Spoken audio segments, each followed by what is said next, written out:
Welcome back to the Afterword, a conversation about the future of words. We are so glad to have Rory Rennick and Angela Campbell here with us to continue our conversation about magical stories, psychic phenomena, and all things mystical. So, a Gallup poll in 2005 stated that some people in the United States believe in the existence of psychic phenomena, such as extrasensory perception, 42%, telepathy, 31%, clairvoyance, 26%, while many others reject these phenomena as illogical or non-scientific.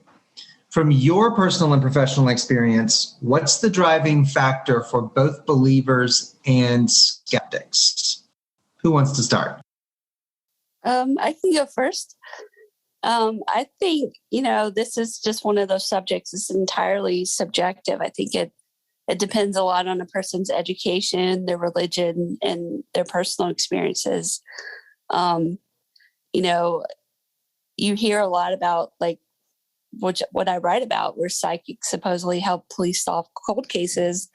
And that's kind of remarkable if it's true. But then, when it comes to psychic phenomena, all of the evidence is supported is circumstantial. So there's really not a physical way to prove it.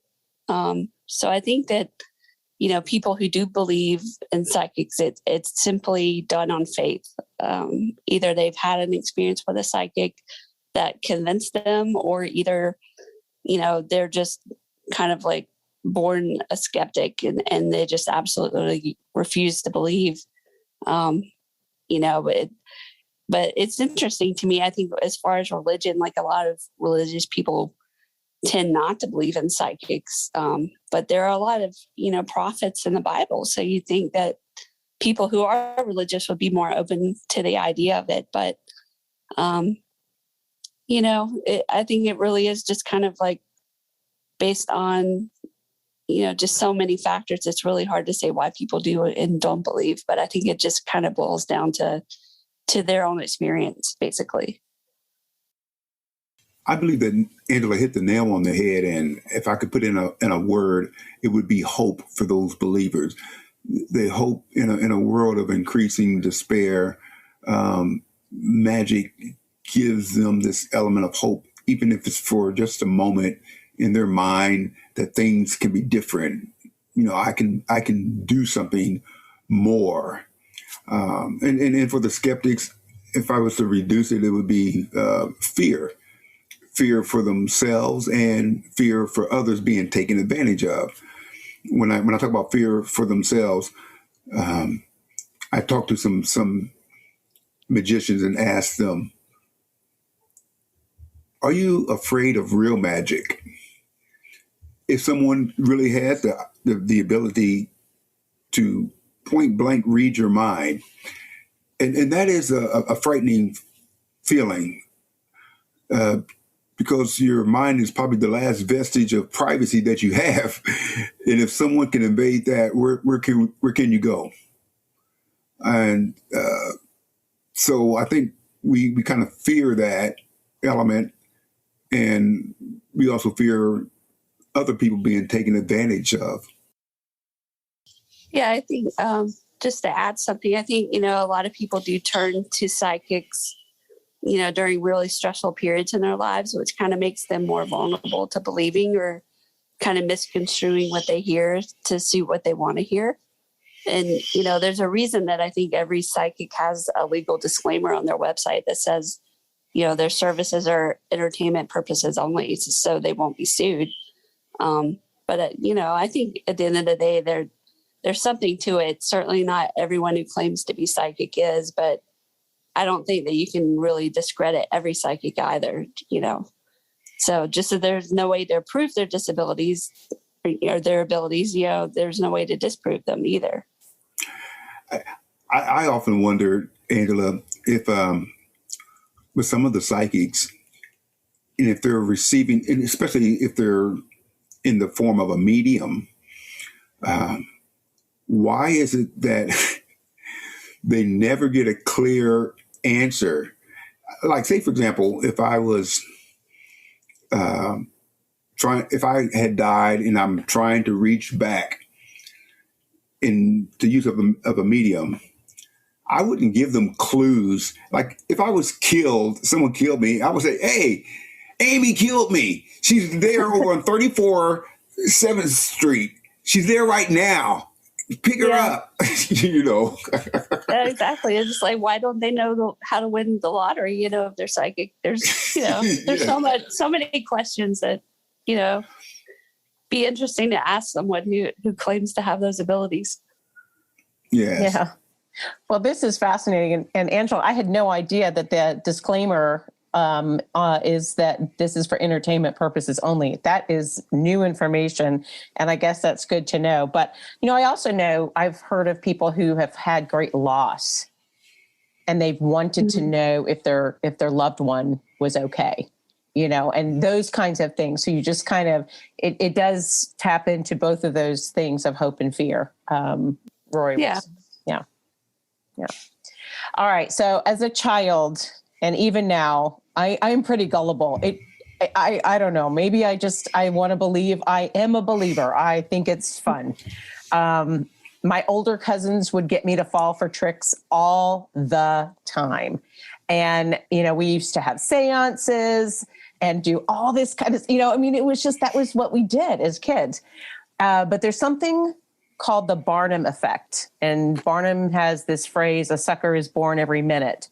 So how much of psychic and magical performances depends on the audience's cognitive acceptance? And is this just part of the presentation, as Houdini said?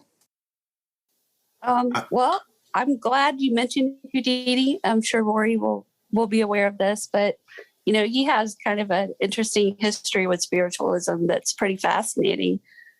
He started out as a believer in psychic phenomenon and mediums. He was trying to, you know, reach out to, I believe, his dead mother. He believed very strongly that he could contact her. But then, you know, when he went around to different psychics, he started recognizing a lot of the trickery and the illusions, you know, that he was, you know, he employed in his own talent. So he kind of flipped and he became this diehard skeptic, and he went around in disguise and tried to deceive and expose a lot of well-known psychics. And so I think Houdini, more than anyone, kind of proved that a lot of psychic phenomenon really does rely on your perception and your gullibility. And, you know, I'm a skeptic of a lot of the psychics they show on TV, because who knows how much, you know, special effects go into post-production. But you know, I've actually had some readings myself with psychics that kind of left me floored, because I still have no idea how they knew, you know, what they knew. And, you know, I was very conscious of not giving any information. And I think they were always done by phone, so I don't think they were reading my face. But I spoke to Sonia Fitzpatrick, who's, you know, relatively well-known pet psychic, and the only thing the person asked me before I was connected to her was what type of animal I was calling about and what was the animal's name. So when she came on the line, she immediately said, you know, "Hi, Angela, who's the black cat? It's saying, thank you, thank you." I was all alone. And literally the day before I spoke to her, I had found a little black kitten in some bushes, and I had turned it over to a rescue group. And there was no way she could have known that. And I wasn't even thinking about it when I was calling. I was actually calling about my cat. So it was kind of eerie. And to this day, I still have no idea how that, you know, that occurred. It just blows my mind. Oh, that is weird. I mean, fascinating, not weird. Fascinating. As a performer or an author, what's your greatest hurdle and what's been your favorite wow moment? Well, I can tell you from performing this type of stage magic or parlor magic, there's so many different genres of magic. But I would think that one of the biggest hurdles is trying to fulfill that unwritten contract you have with the audience. And for them, in terms of, they had to have confidence in you. But that is the biggest way to deceive somebody if you had to gain their confidence to do that. And that's always tricky.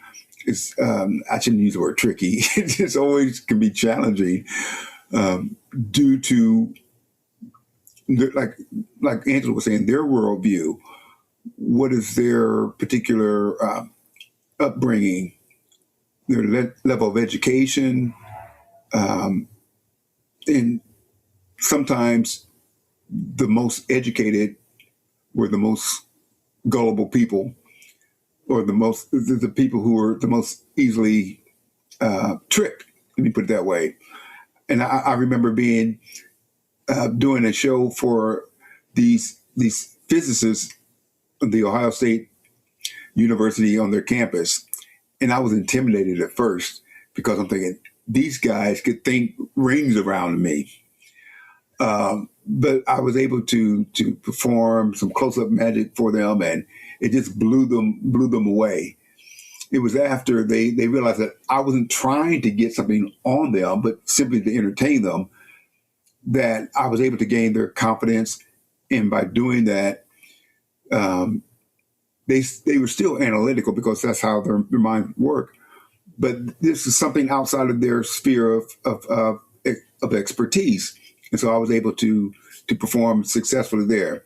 One of the biggest wow moments, I think, was I was getting ready to do this trick, and one of the techniques to gaining this information had failed me, and I was at a loss. But the girl picked the word money, and I was able to produce some money right there on the spot, because I had no idea that she was going to choose the word money, because my mechanisms by which I was going to get certain information had failed. And so it's moments like that you wonder, wow, is something else at work in my behalf? It could be totally coincidental, serendipitous, as you would call it. But sometimes I think some things do align for your favor.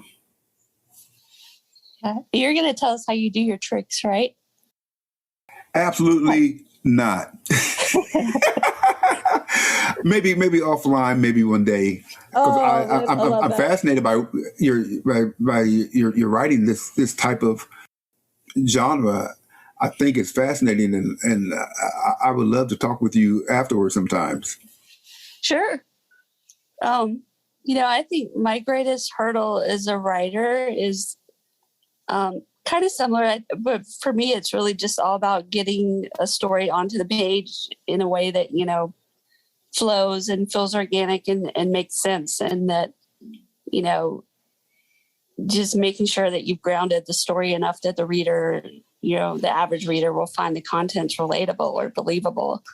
And by far my greatest wow moment is that moment when I finish a story and I hit send, and then of course, 5 minutes later, I realized there's a huge plot hole and tons of typos that I didn't catch the 20 times that I proofread. So I have to, go back again. But, really that the toughest part is just actually doing it. And the greatest part is sending it off, whether, it's going to be well received or not. I think that is one of the most interesting things between writing and performing live. I just wrote my first book, and waiting for the feedback. Oh, that's been the most stressful time in my life versus the immediate feedback that I get on stage.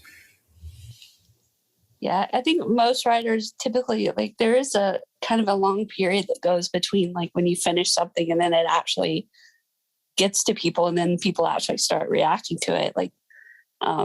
When I first published my book, it was a year between sending it to them and then it actually hitting bookshelves. So that's always an interesting thing. I would love to actually have that immediate feedback like you do, Rory. That would be great.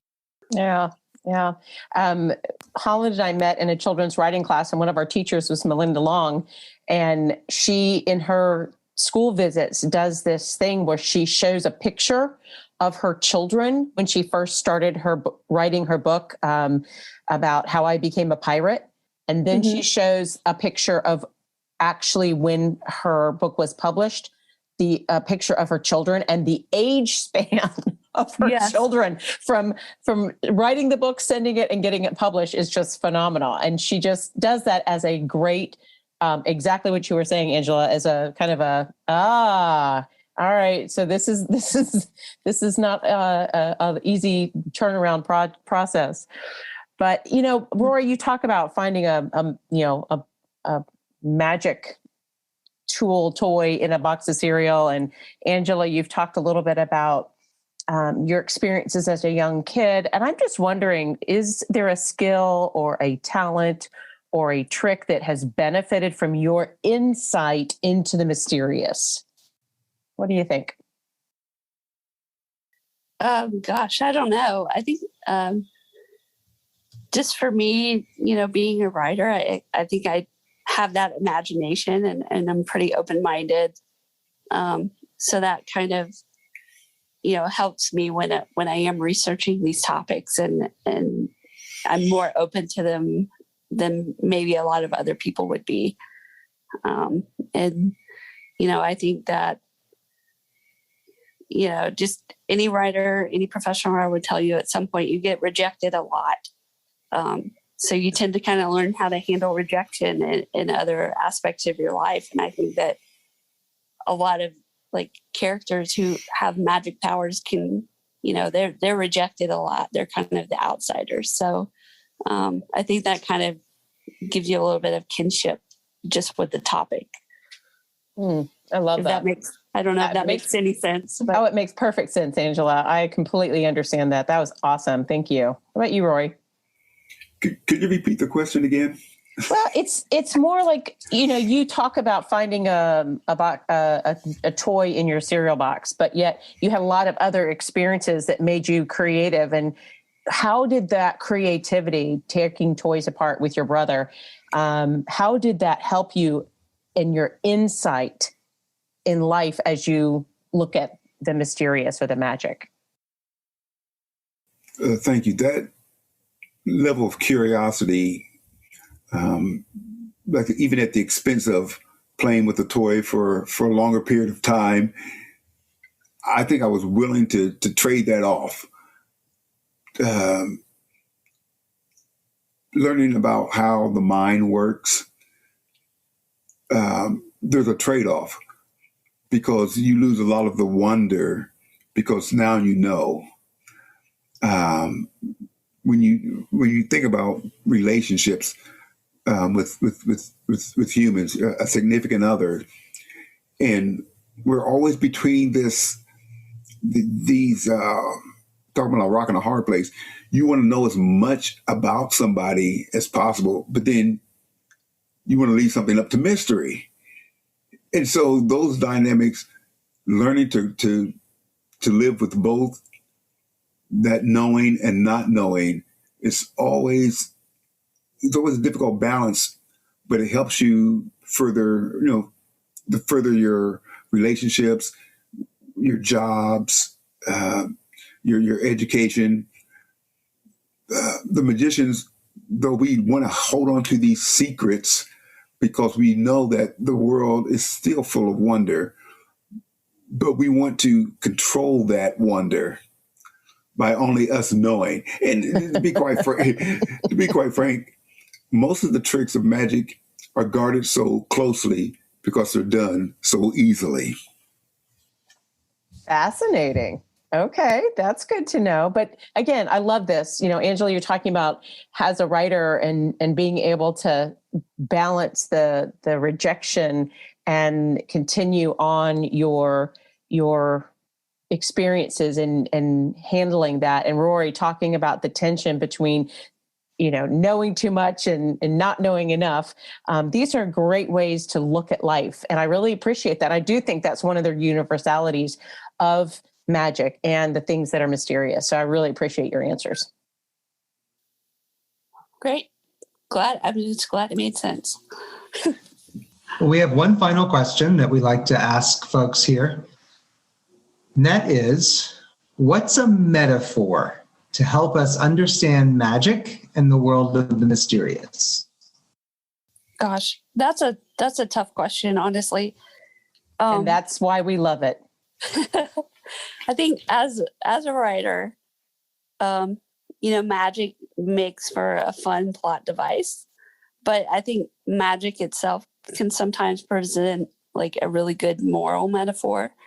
There's white magic and black magic in a lot of stories. It represents good versus evil. And then you have other authors who they show characters who misuse magic and they suffer consequences. So, maybe they overuse their magic and they're not supposed to, so they get sick afterward. And that's kind of like a metaphor for addiction. And I think, ultimately, any story that has magical elements has an opportunity to bring like a new narrative or a new perspective to everyday topics such as that. And they can do it in a way that, it's not like an in your face, preaching to you type of story. And with magic, there are no rules unless you decide to create the rules within your own story. So, I just think some people might think writing magical elements into a story is a little bit lazy because then you always have an out. But I also think it just allows you a great opportunity, to make a statement about something that's, a social issue or a great cause. Neil Gaiman does it very well in his books when he uses magic. He discusses a wide range of topics like racism and, that type of thing. So, yeah. Ooh, yeah. I'm so glad you brought up Neil Gaiman. That's a great one. Excellent. That is, Amy hit on it, but we've, I don't know if it was not by design. It's just like we circumvented one word when it comes to magic, and it's apropos for the metaphor in its power. When she talks about being able to change your circumstance, whether it's in society or in your personal life, magic is that conduit, that metaphor to remind us that more things are possible than what we currently believe or may have believed. And knowing that we have power to change our circumstance is a lofty idea, or that someone has power to change our lives. It may be in some disparaging ways. That is a power too that magic can address, whether it's presentational or even existentially. We have power. Magic represents that power to change. That's just my little philosophical viewpoint on that. I love it. These are great, Holland. Wonderful. I never metaphors. thought about there being so much underlying magic or underlying, whether you're talking about sleight of hand or whether you're talking about magic as in Harry Potter. I never thought about everything that goes beneath that and the way the stories are really constructed and what they can mean. So appreciate that. Angela, where can folks learn more about your work and connect with you? Folks can find me online at www.angelacampbellonline.com. I'm also pretty active on Twitter. My handle is at Angela Campbell with one L at the end of Campbell. I'm also part of the Here Be Magic blog, which is a group of wonderfully talented authors who all write about magic in one way or another. And then all of my books are available on Amazon and anywhere books are sold. Awesome. Great. Thank you very much. Rory, how can people get involved with what you're doing or reach out to you? They can find me here in Columbus. Just walk around the city. No, I'm just kidding. I don't have an extensive contact. My comedy magic website is roryrennickmagic.com. I'm more active on my Facebook, and there's a Facebook page called Unmute Yourself Media. Unmute Yourself Media. And they can find some of my current work with my new book about the formerly enslaved man turned magician, Henry Box Brown. Well, this has been phenomenal. And I don't know if it's more entertaining or educational or both, but I have had the best time as we've talked about magic and all things magical. So again, just thank you. Thank you so much. Join us next week for a conversation about gratitude and gratefulness. So we want to ask those of you who are listening to leave us a review, rate us on Apple Podcasts or wherever you get your podcasts. Please become a subscriber to theafterwordpodcast.com. It does help us keep the conversations going. And as always, you are welcome at our table.